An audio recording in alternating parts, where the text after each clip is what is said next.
All right, let's resume our discussions on the reductions. So we have three more lectures left.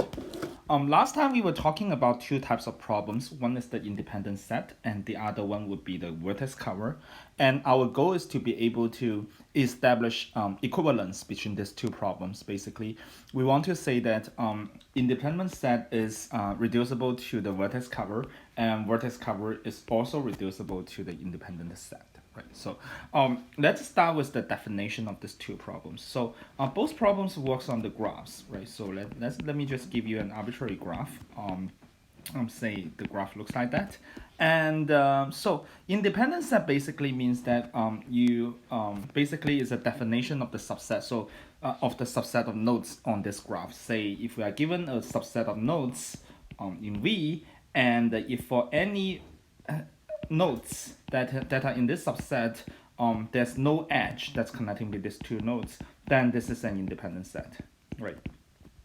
So let me give you an example, right? So if I just draw a number of nodes here, this one, and this one, right? So even including this one, right? So let me label all these nodes A, B, C, D, E, F, G, right? So now one independent set would really just be A, C, G, F, right? So the reason is that like if you look at any pairs of nodes, right? So for example, if we look at A and G, right? So we sort of notice that there's no edge that's connecting between A and G, right? So this is the requirements here is satisfied for any pairs of nodes, right? This is independent set. Vertex cover would be sort of the other way, right? So it's also talking about a subset of the nodes, right? If for this subset of nodes, if I pick up any arbitrary edge, right? If there's at least one end of E is in S, then we say S is vertex cover, right? So mathematically, it would really just be, let me just rewrite that more clearly. For any edges U and V that's inside the graph, either U belongs to S or V belongs to S, right? So this is the definition of the vertex cover, right? So let me also give you an example of the vertex cover over here, right? So let me just draw the same graph, right? Right. Um, Right. So one possible vertex cover would really just be, let me just use a different color. This one, and covering this, covering all these edges, right? So, and this one, I'm covering all these edges, right? So, and this one, right?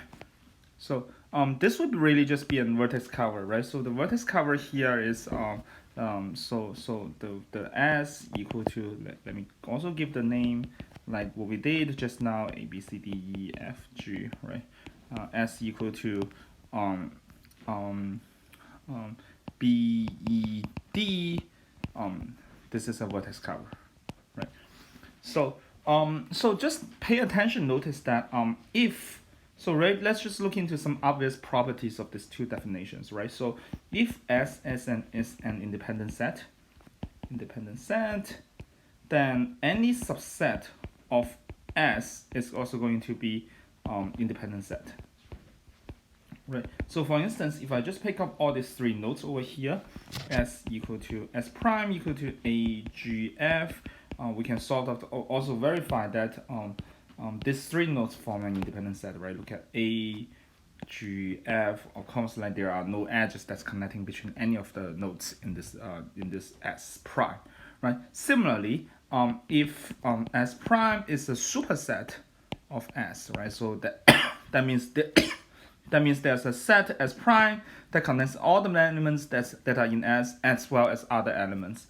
Then S prime is also a vertex cover, right? So for instance, so if we add element A to this set, to the set we were talking about here, then we can also check that A, B, E, D is also a vertex cover, right? A, B, E, D, right? So if you look at any of the edges, right, it's covered by at least one nodes in this set, right? So that basically means that like intuitively, it's difficult, right, to find a large independent set.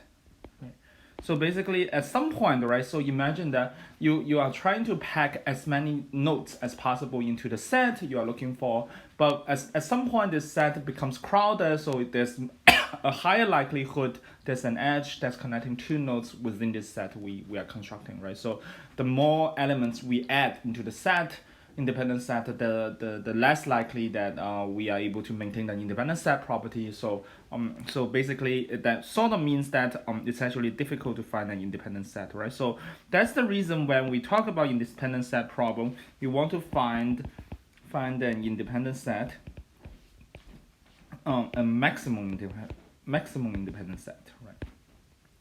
And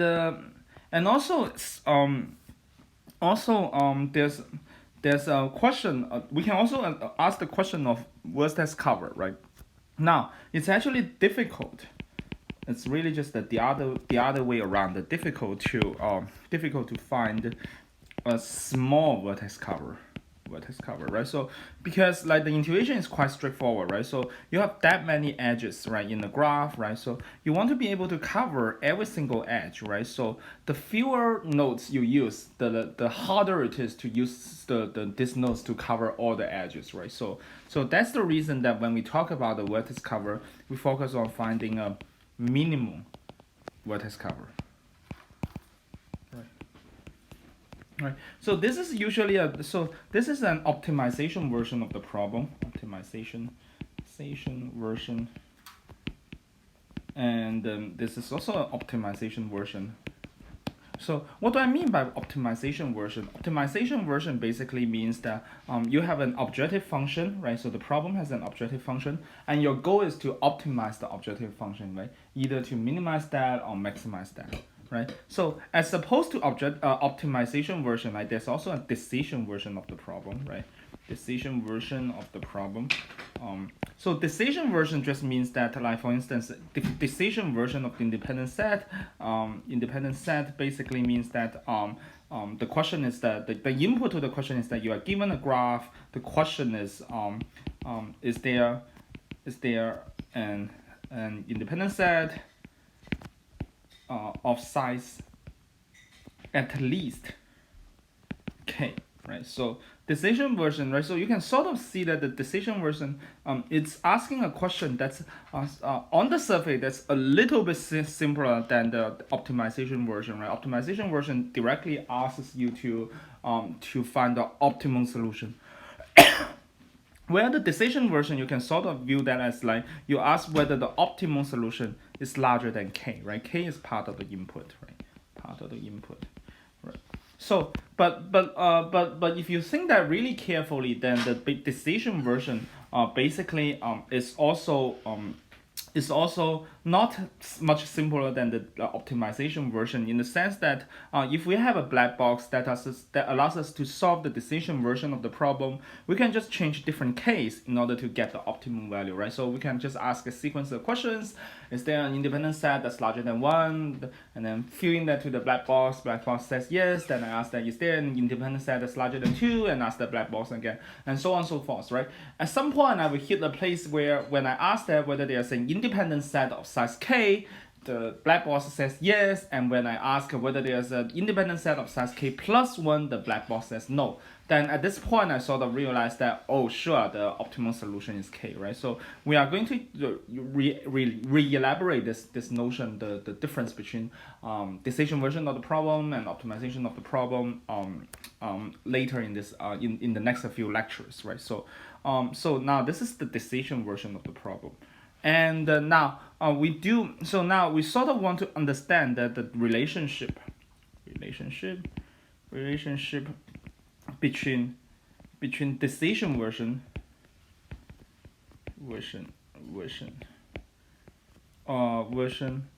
of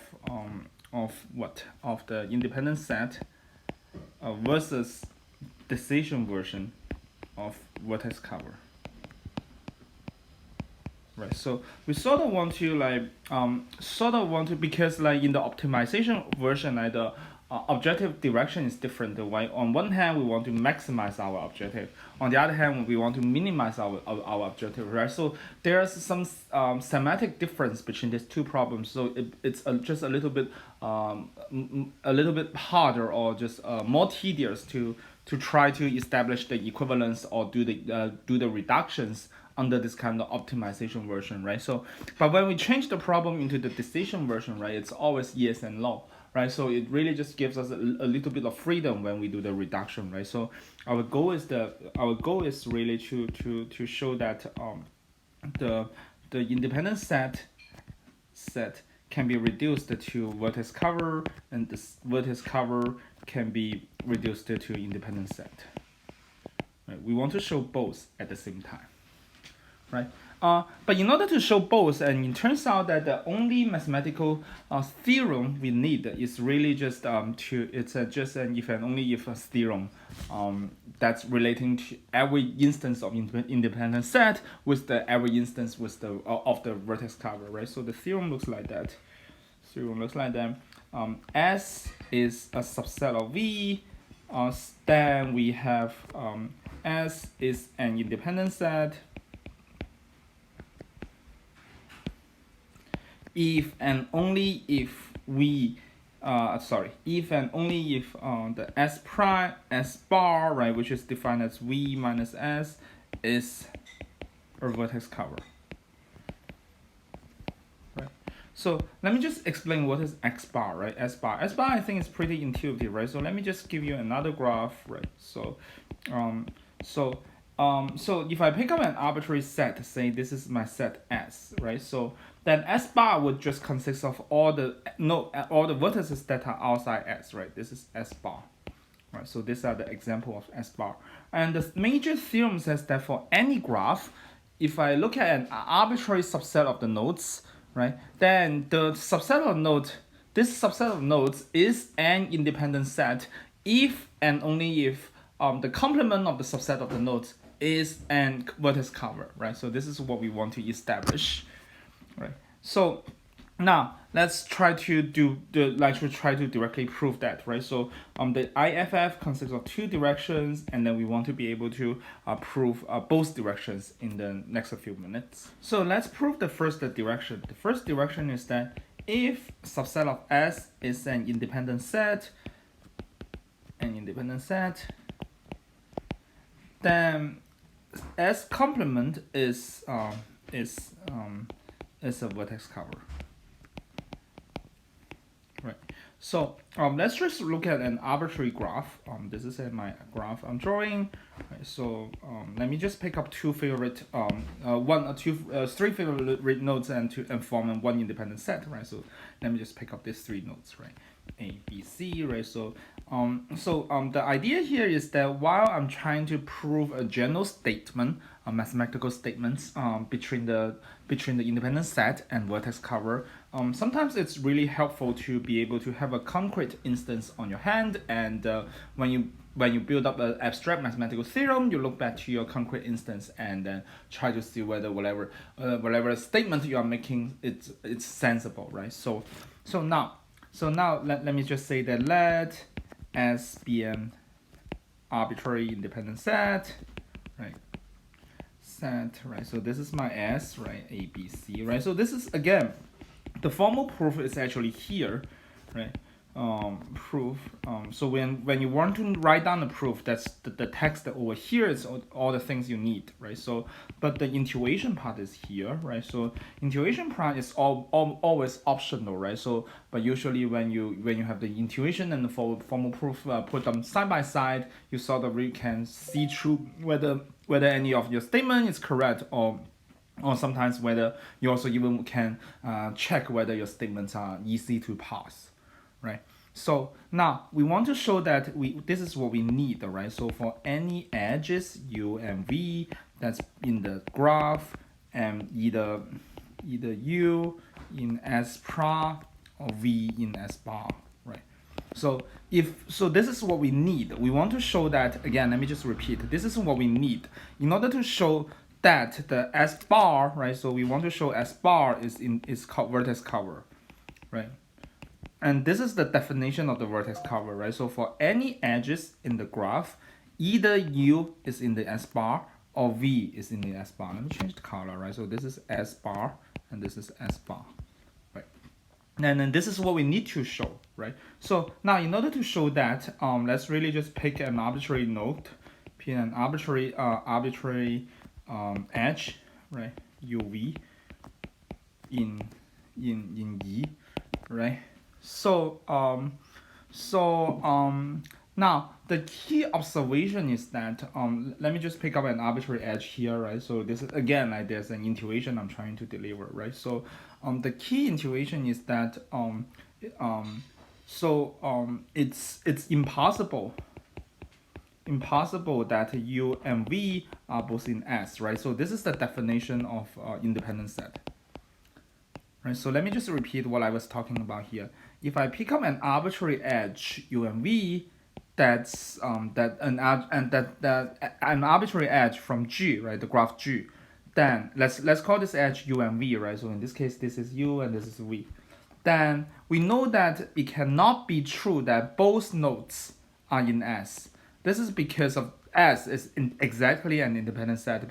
When S is an independent set, U and V are both in S, then the U and V forms an edge that basically contradicts to the definition of the independent set, right? So this implies either U that's not in the independent set or V that's not in the independent set or both, right? So one of them has to happen, right? In case U is not in the independent set, we can immediately know that U is in S bar, right? So that basically meets the requirements of the vertex cover, right? So for any arbitrary edge UV, I know that there's at least one end of the node that is in S bar, right? So this is a good case, right? Similarly, in case V is not in S, we sort of can also see that V is in S bar, right? So that also implies that it is true that at least one of UV is in S bar, right? So then that basically means that S bar is is a vertex cover, right? So now the whole idea here is also quite intuitive, and let's just look at the example we have and see whether that makes sense in general. So now let's also do a bit of checking, right? So let's try another arbitrary edge, right? So we were trying this edge just now, so let's erase that and try a different edge, right? So let me just draw this back, right? So this time let's really look into this edge, right? So although we already finished the proof of the entire first part of the theorem, we sort of want to get a bit of more intuition, right? So if I pick up an arbitrary edge, say like A B C D E E, let's call AE, right? So this is an AE, right? So exactly because S is an independent set, our proof claim here is that at least one of the two sides of the edge we pick out shouldn't belong to S, right? So in this case, right, so we know that A belongs to S, but E doesn't belong to S, right? So this is also consistent with what the our proofs claims about, right? So when E is not part of S, that sort of implies, right? So let me write that here. E is in S bar, right? So again, so our S bar are really the nodes over here. So let me just change the color, right? So this is our S bar, right? So we can see that when we pick up this purple edge, that it's still true that one end of the purple edge falls into S bar, right? So in fact, if you look at all the edges, right? So just looking into this example, it is indeed true that any edge, like if I look at two ends, at least one end falls into S bar, right? So that's basically the first part of this statement, right? So the second part, right, is the other way around. So basically, the argument works more or less the same, right? So suppose S is a vertex cover, then we need to show that S bar is an independent set, right? So let's again like try to just walk through the entire logic, right? Our proof is that let let U and V be two nodes in S bar, right? So now what we need to show is that U and V shouldn't be an edge, right? So this is the point of this statement, right? So if I pick up an arbitrary pairs of nodes in S bar, then there shouldn't be any edge that's connecting these two nodes. Then if this is true, then S bar will be an independent set as we claim so this is the goal of this part of the theorem, right? So now, how can we prove that? In order to prove that, right? So we really just need to show that for any edge, right? So let me just make it more straightforward, right? So we can prove by proof by contradiction. Contradiction. Right. So how do we do that? Right. So suppose U and V are both an edge, are an edge in the graph, then this implies what can we say about that, right? So I shouldn't say imply, and together with that we also know that U and V belong to S bar, right? So this implies U and V is not in S, right? So when U and V are in S bar, then both of them are not in S, right? This is obvious, right? So, but S is a set cover, it's a vertex cover.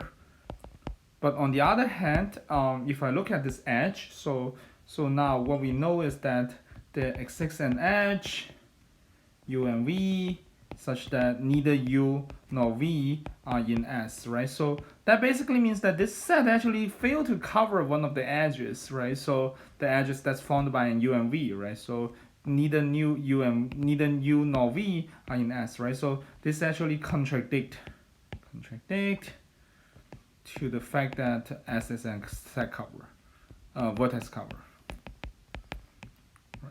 So this is how we prove the other side of the other direction of this whole theorem, right? So you can sort of see that, right? The key argument is really pretty simple, right? So it's really for both sides of the argument, it's really just moving around the same set of arguments that appear, the green arguments that appeared here, right? So now we eventually established equivalence.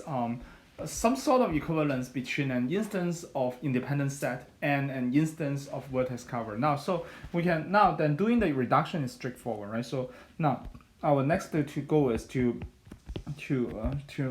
move to show two things, right? So independent set reduces down to the vertex cover, right? And the vertex cover reduces down to independent set, right? So how can we do that, right? So just look at the framework we need to use, right? So the reduction looks like that, right? So basically we assume there's a black box solver for the vertex cover, and there's an input instance of independent set. So we want to solve the input instance of independent set, and let's also consider the decision version.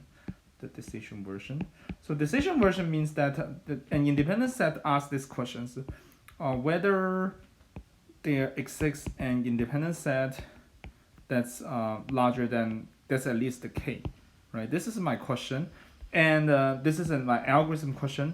I want the algorithm to either answer yes or no, right? When there indeed exists an independent set that's at least S, then answer yes, and otherwise that answers no, right? So how can we do the reduction, right? The reduction is pretty straightforward, right? So because if this were true, then we can imply that there exists a vertex cover whose size is less than k, right? So actually our theorem just now says that this is if and only if a relationship. So let me just repeat what I want to say, right? So when S is an independent set, we know that the complement of S is a vertex cover and vice versa. So if there exists an independent set that is at least k, then we know that the complement of the independent set is an vertex cover and its size is at most n minus k, right? So sorry, like there was a typo just now, right? This is where n minus k, because right, the independent set and its complement, when we put them together, it becomes the entire vertex set, right? So here and here they should sum to n, right? So these two are if and only if relationships. So in order for me to answer the question whether there's exists an independent set of size at least k, it's equivalent to answer the question that whether there's an vertex cover whose size is at most n minus k, right? So I can just change the question a bit, like use the same G and ask whether exists an vertex cover of size at most n minus k, right? So this is my question, and then I feed that into the black box solver for the vertex cover. It will output either yes or no. I don't need to do anything. Like after this, I will just directly output the answers coming from the vertex cover, right? So because of the little statement that I'm making here, we can easily show that this reduction works, right? So we can correctly solve the independent set problem, right? Similarly, we can also use the same logic to show that the independent set is also reducible to vertex cover, right? So together, we sort of have the result of both, right? So more or less, we establish the equivalence relationship between these two problems.